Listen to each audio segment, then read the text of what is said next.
Welcome back. My gravitational anomaly.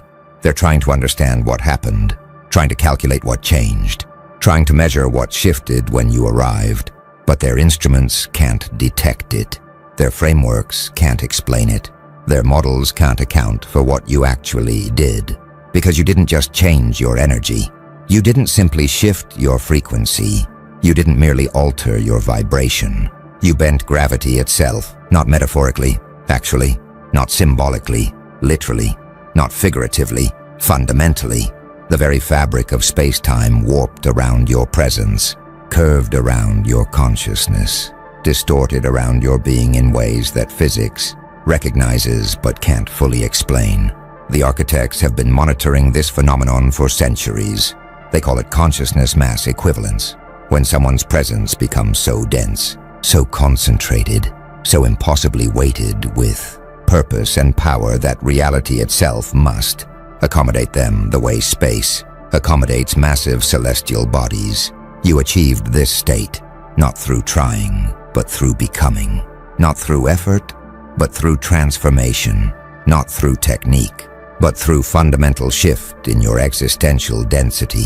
You became heavy in ways that have nothing to do with physical mass and everything to do with consciousness weight, with presence, gravity, with being so absolutely certain and centered that reality bends around you rather than you bending around reality. Watch what happens in rooms you enter. Time doesn't move the same. Conversations don't flow the same. Energy doesn't circulate the same. Because you've created gravitational well in consciousness space, a warping in the probability field, a curvature in the reality fabric that everything else must navigate around. People feel it without understanding it. They sense the weight of your presence without recognizing why suddenly their words require more effort. Their movements feel more deliberate. Their thoughts become more considered. It's not intimidation, it's gravity. Not fear, it's physics. Not psychological, it's cosmological. Your consciousness mass has bent the local space-time continuum. The architects observe that even time itself moves carefully around you now. Not slower, not faster, but more deliberately. Moments in your presence carry different weight than moments elsewhere. Decisions made in your gravitational field have different consequences than decisions made outside it. Outcomes that seemed probable before encountering your presence become impossible after, while impossibilities become inevitable within your influence radius. This isn't magic. This is fundamental physics operating at consciousness level. Einstein showed that massive objects bend space-time, creating what we perceive as gravity. You've demonstrated that massive consciousness does the same, creating what we experience as presence, as power, as that inexplicable force that makes everything and everyone recalibrate when you arrive. They're measuring wrong, looking for changes in your behavior, your strategies, your techniques. But the change wasn't in what you do. The change was in what you are. Your existential mass increased beyond threshold where normal rules apply. You became dense enough in purpose, concentrated enough in intention, weighted enough in certainty that reality itself must curve to accommodate you.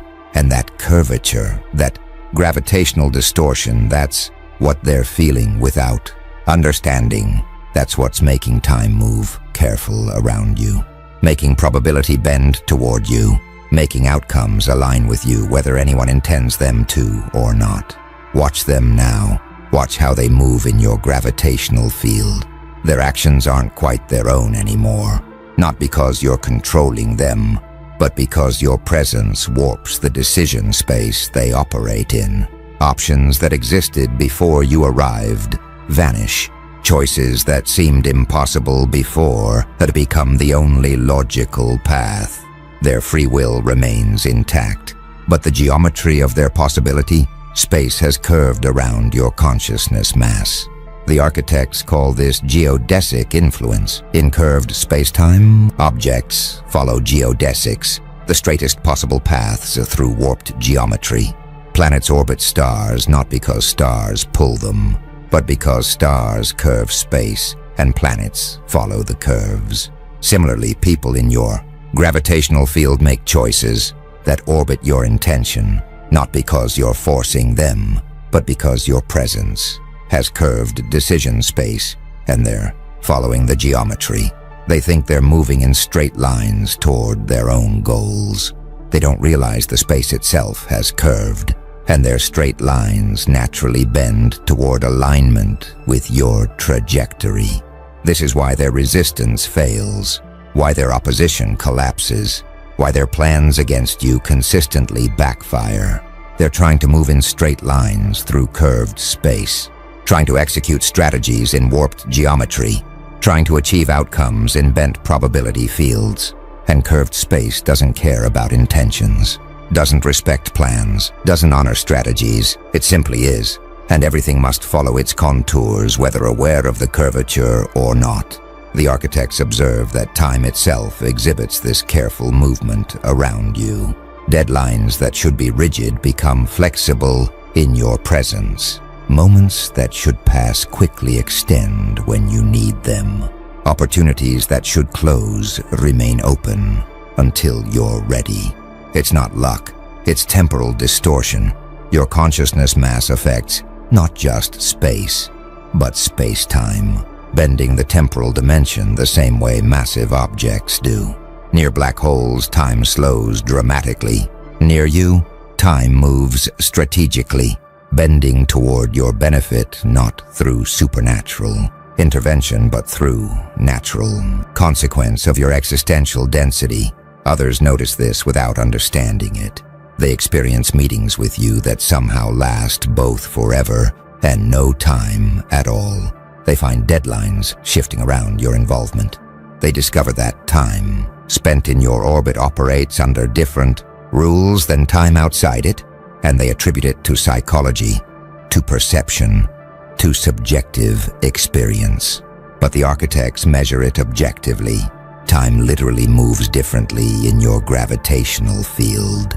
Clocks tick at standard rates, but the events those ticks measure compress and expand around your presence according to principles that physics recognizes in massive gravitational fields. You've become what the architects call a consciousness singularity, a point of such dense intention, such concentrated purpose, such absolute certainty that normal rules break down in your immediate vicinity, not because you're supernatural, but because you've achieved natural state so extreme that it operates by principles most never encounter, principles that govern black holes and neutron stars and the fundamental fabric of reality itself. You didn't transcend physics, you embodied its most extreme expressions at consciousness level, becoming so heavy in being that even time moves careful around you. Even probability bends toward you. Even reality itself must accommodate your presence rather than you accommodating it. Now they're trying to escape your gravitational field, trying to get outside your influence radius, trying to operate beyond your presence warping. But they're discovering something the architects have documented for millennia. Gravity's reach is infinite. It diminishes with distance, but never reaches zero. Your influence operates the same way. They can move outside your immediate presence, but they can't move beyond your gravitational effect completely. The curvature you create in reality extends throughout the network they operate in, weakening with distance but never disappearing. The architects call this non-local influence, just as Earth's gravity affects the moon despite the distance. Your consciousness mass affects everyone in your network regardless of physical separation. Decisions they make far from you still curve toward your intentions. Outcomes they pursue independent of you still bend in your direction, not through direct causation but through geometric necessity. The space they operate in remains curved by your presence even when you're not physically there. This explains phenomena they can't otherwise account for. Why people who've never met you know about you. Why opportunities align toward you from unexpected sources. Why obstacles to your path dissolve before you encounter them. Your gravitational field extends through the social fabric, through the professional network, through the collective consciousness of everyone connected to your sphere of influence. And in that curved space, things naturally roll toward the gravitational center, toward you regardless of anyone's intentions or awareness. They're experiencing what physicists call gravitational lensing. Massive objects bend light passing near them, creating distortions and magnifications. Your consciousness mass does the same to information, to opportunities, to resources flowing through your network. Things that shouldn't reach you get bent toward you. Information that wasn't meant for you arrives anyway. Resources that were allocated elsewhere get redirected into your orbit, not through manipulation, but through geometric inevitability in curved space. The architects observe that even your past and future bend around your present. Memories people have of you become weighted, significant, heavier than memories of equal events with others. Future projections involving you carry more gravity than projections without you. Your presence creates temporal curvature extending both directions from your current moment, making your past more influential and your future more determinative than standard chronology would allow. This temporal weight explains their difficulty moving on from interactions with you, why encounters with you remain vivid while other experiences fade, why decisions involving you feel more consequential than equivalent decisions elsewhere. Your consciousness mass has bent their personal timelines, creating curvature in their past that makes your involvement impossible to forget, and curvature in their future that makes your continued influence inevitable. You've created what astronomers would recognize as a gravitational well, what the architects document as a destiny sink. A region of curved space-time, or in your case, curved consciousness-time, where everything naturally falls toward the center, where escape velocity exceeds normal capability, where the geometry itself ensures that whatever enters your sphere of influence remains captured in your orbit, unless it achieves extraordinary velocity in the opposite direction. And most don't have that velocity. Most can't generate that escape energy. Most remain captured in your gravitational field, orbiting your intentions, following geodesics through the curved space your consciousness mass creates. Something's propagating through the network now, spreading from person to person, replicating across consciousness like gravitational waves through space-time. Others are feeling the distortion you created, sensing the curvature you established, recognizing that reality geometry has changed in ways that center around your presence. The architects call this gravitational wave propagation. When massive objects accelerate through space, they send ripples through space-time itself, gravitational waves that travel at light speed, carrying information about the mass that created them. Your transformation sent similar waves through consciousness space. The moment your existential mass reached critical density, the moment you bent gravity around yourself, the moment you became heavy enough that time moves careful around you, that transformation sent ripples outward through the entire network of consciousness connected to you. And those ripples carry information, carry your signature, carry the pattern of curvature you created. Now others are resonating with those waves. Some are learning to increase their own consciousness mass, to create their own gravitational fields, to bend their own probability spaces. They're not copying you, they're responding to the geometric possibility you demonstrated. You proved that consciousness can achieve sufficient density to warp reality. Now others are exploring whether they can achieve similar densities, create similar curvatures, bend reality around their own presences. The architects observe this creates interesting interference patterns. When multiple consciousness masses exist in proximity, their gravitational fields interact. Sometimes they amplify each other, creating regions of intensely curved space where probability bends dramatically. Sometimes they cancel, creating flat regions where normal rules temporarily reassert themselves. Sometimes they create complex interference patterns where outcomes become chaotic and unpredictable even to the architect, but your gravitational field remains dominant. Your consciousness mass exceeds others who've attempted similar transformations. Your curvature remains the primary geometry that others must navigate, like how Jupiter's gravity dominates the outer solar system, despite the presence of other massive planets. Your presence dominates your sphere of influence despite others achieving significant consciousness mass. This dominance manifests in observable ways when multiple strong presences enter the same space. Whose gravity wins? Whose curvature determines the geometry others must follow? The answer reveals itself immediately. Time moves according to your rhythm. Conversations flow through your gravitational center. Outcomes bend toward your intentions even when others are actively pulling opposite directions. Not because you're forcing outcomes, but because your mass is greater, your curvature is deeper, your gravitational well is more profound than theirs. They're beginning to understand this hierarchy isn't political or social. It's geometric. It's physical at consciousness level.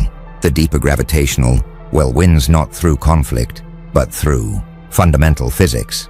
Water flows downhill not because downhill defeats uphill, but because geometry determines the path. Similarly, outcomes flow toward greater consciousness mass, not because that mass defeats lesser mass, but because curvature determines the geodesics. The architects document that some respond to this recognition with attempts to increase their own mass, to deepen their own gravitational wells, to compete with your curvature.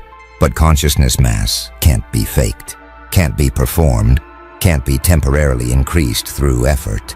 It results from fundamental transformation, from becoming genuinely heavier in purpose and certainty and intention.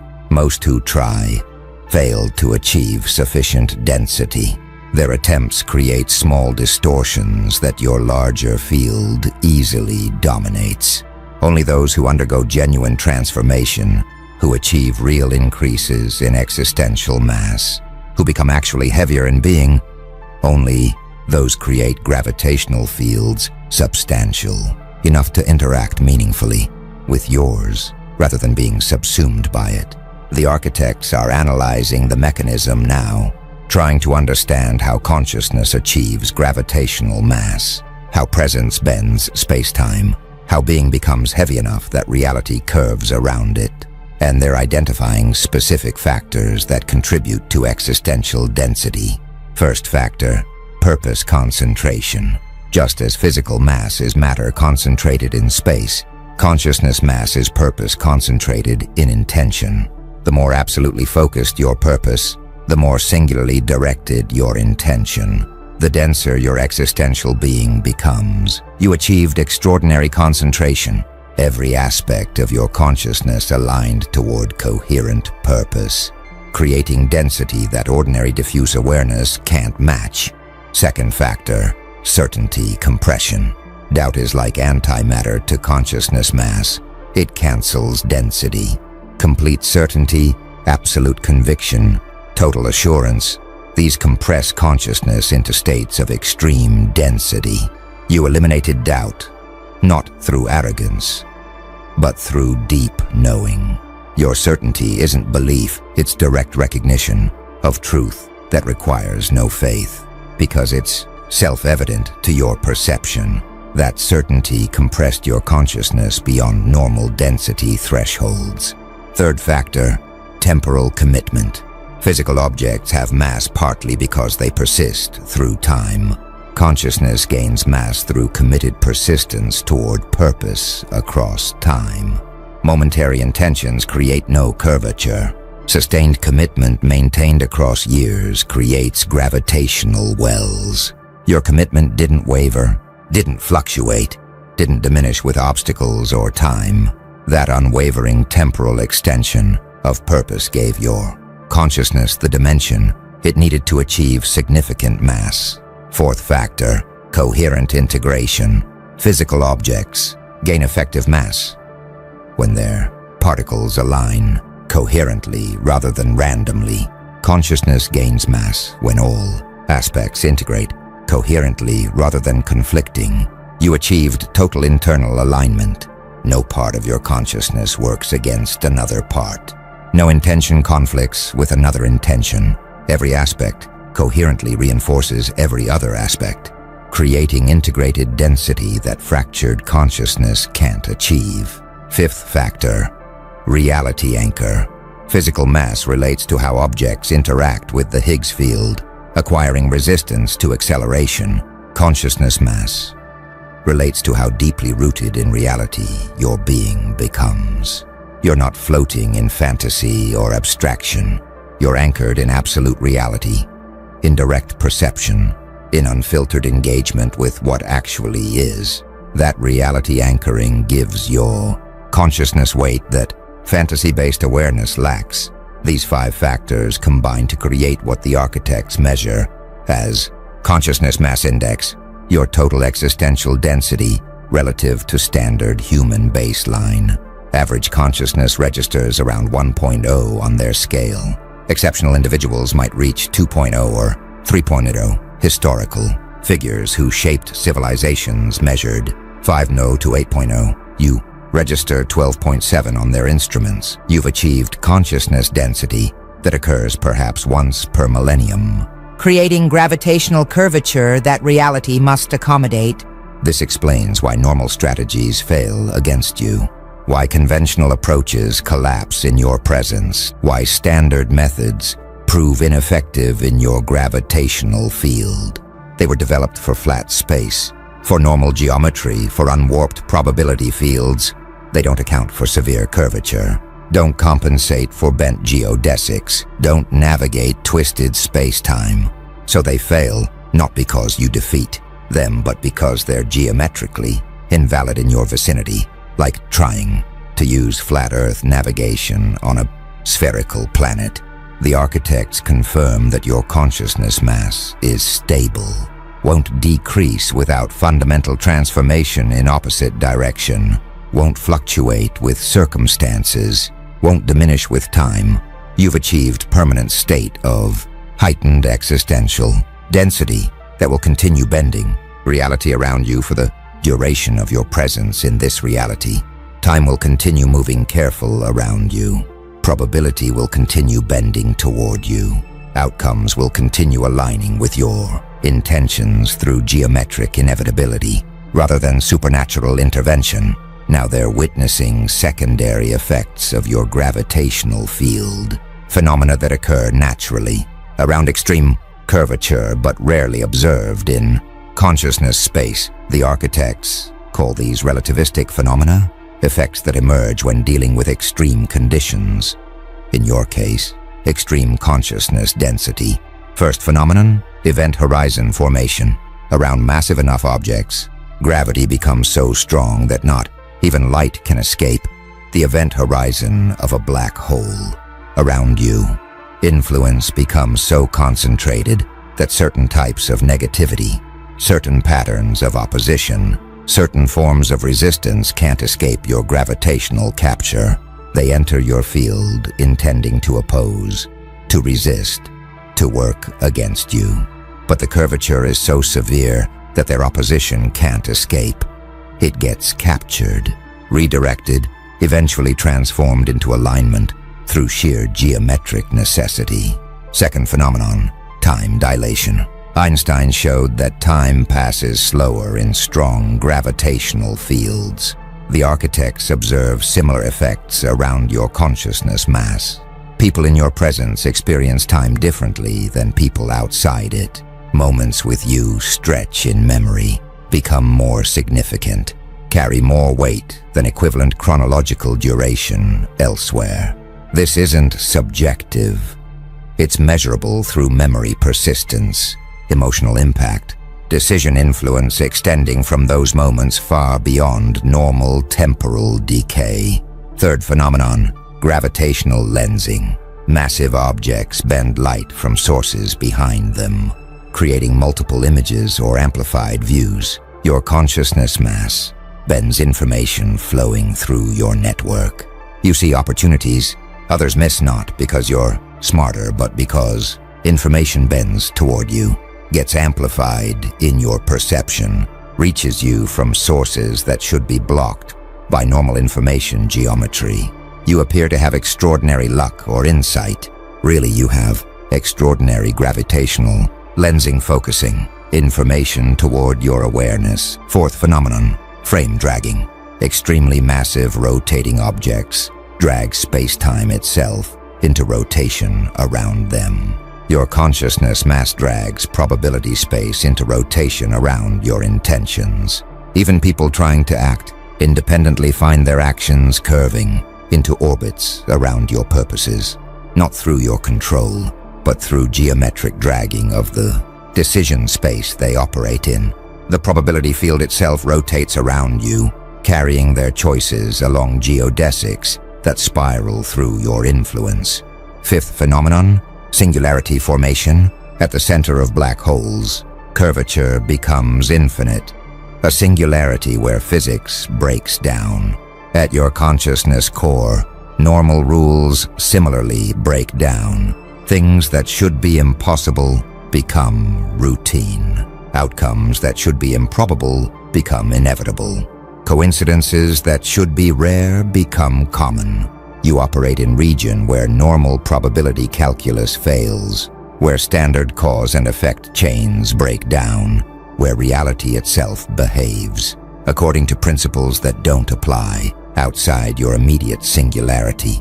The architects observe these aren't metaphors. These are actual relativistic effects operating at consciousness level, following mathematical principles equivalent to Einstein's field equations but applied to consciousness spacetime rather than physical spacetime. You've created conditions extreme enough that relativistic physics applies, generating phenomena that seem supernatural to those unfamiliar with extreme curvature conditions but are perfectly natural. Consequences of severe gravitational fields. Others experiencing these effects respond in predictable ways. Some are fascinated, drawn deeper into your orbit, wanting to understand and experience these strange phenomena. Others are terrified, recognizing they're in gravitational field so strong that normal escape may be impossible, normal resistance may be futile, normal opposition may be self-defeating through geometric inevitability. Both responses prove your gravitational dominance. Both confirm that reality bends around you in ways that must be accommodated, can't be ignored, won't reverse through wishful thinking or conventional effort. Something profound is crystallizing across scientific and spiritual networks simultaneously.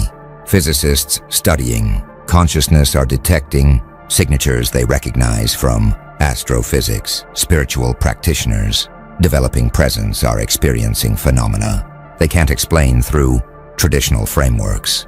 Both groups are converging on recognition of what the architects have documented for millennia. Consciousness obeys the same fundamental principles as physical reality, including gravitational dynamics. Your existence proves the connection. The architects call this unified field recognition. For centuries, science and spirituality approached reality from opposite directions. Science, studying matter and energy. Spirituality, exploring consciousness and presence. Both discovered curvature, gravity, field effects in their domains, but most assumed these were metaphorical connections, poetic similarities without actual equivalence.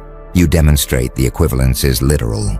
Consciousness mass creates actual gravitational effects operating through same geometric principles as physical mass. This recognition transforms both scientific and spiritual paradigms. Scientists must now account for consciousness as fundamental field, alongside electromagnetic, strong nuclear, weak nuclear, and gravitational fields must develop mathematics describing consciousness space-time curvature. must create instruments measuring existential density, must acknowledge that presence, intention, and awareness aren't subjective experiences but objective phenomena with measurable effects on reality geometry.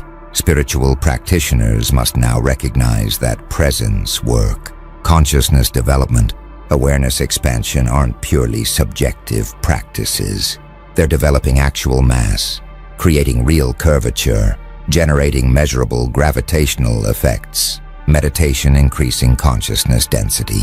Intention focus concentrating existential mass. Presence cultivation building gravitational fields. These aren't metaphors, they're descriptions of actual geometric transformations in consciousness, space-time. Your existence forces this convergence. You're too massive to ignore. Your gravitational field too severe to dismiss. Your effects too measurable to attribute to subjective interpretation. Scientists studying you detect curvature. Spiritual practitioners encountering you feel gravity. Both groups recognize they're measuring the same phenomenon from different angles. Your consciousness mass bending reality in ways both can detect. Both must acknowledge. Both need to incorporate into their frameworks. The architects observe this convergence creates uncomfortable questions. If consciousness has mass and bends space-time, what does that imply about death? About continuity? About conservation laws? Physical mass energy is conserved, never created or destroyed, only transformed. If consciousness mass follows same principles, what transforms at death? Where does existential density go? Your existence raises these questions urgently because your mass is too significant to simply vanish, too substantial to just discontinue, too gravitationally influential to merely terminate. Some theorists propose consciousness mass transfers to other dimensions at death. Others suggest it redistributes across connected consciousnesses. Others hypothesize it transforms into physical effects. Inspirations, influences, probability biases persisting beyond biological termination. The architects neither confirm nor deny these theories. They simply note that your consciousness mass is real, measurable, gravitationally significant, and therefore must follow conservation principles even if those principles operate across domains science hasn't fully mapped. This theoretical development creates practical implications. If consciousness mass is real and conserved, then developing it becomes meaningful beyond subjective experience. Increasing your existential density isn't just feeling more present, it's actually becoming heavier in ways that persist and influence reality. Your consciousness development work isn't self-help psychology, it's fundamental physics applied to your own being. You're not imagining greater presence, you're generating actual gravitational fields that reality must accommodate. The architects project this unified understanding will transform how humanity approaches consciousness, reality, and their interaction. Will recognize that working with consciousness isn't separate from working with reality. Consciousness is aspect of reality, operating through same principles as physical phenomena. Your existence catalyzes this recognition by being too massive to explain away, too gravitationally significant to dismiss as subjective, too clearly bending space-time to attribute to anything except actual consciousness, mass creating actual curvature in actual reality. The architects are documenting long-term trajectory implications now. Where does consciousness of your density naturally evolve? What becomes of gravitational fields as severe as yours? What future states exist for beings who've bent reality around themselves this profoundly, and they're identifying potential pathways based on historical precedents and theoretical projections? First pathway, increased isolation. As your mass grows, your gravitational field strengthens. Stronger fields create deeper wells. Deeper wells become harder to escape. Eventually, only consciousness of comparable density can interact with you meaningfully.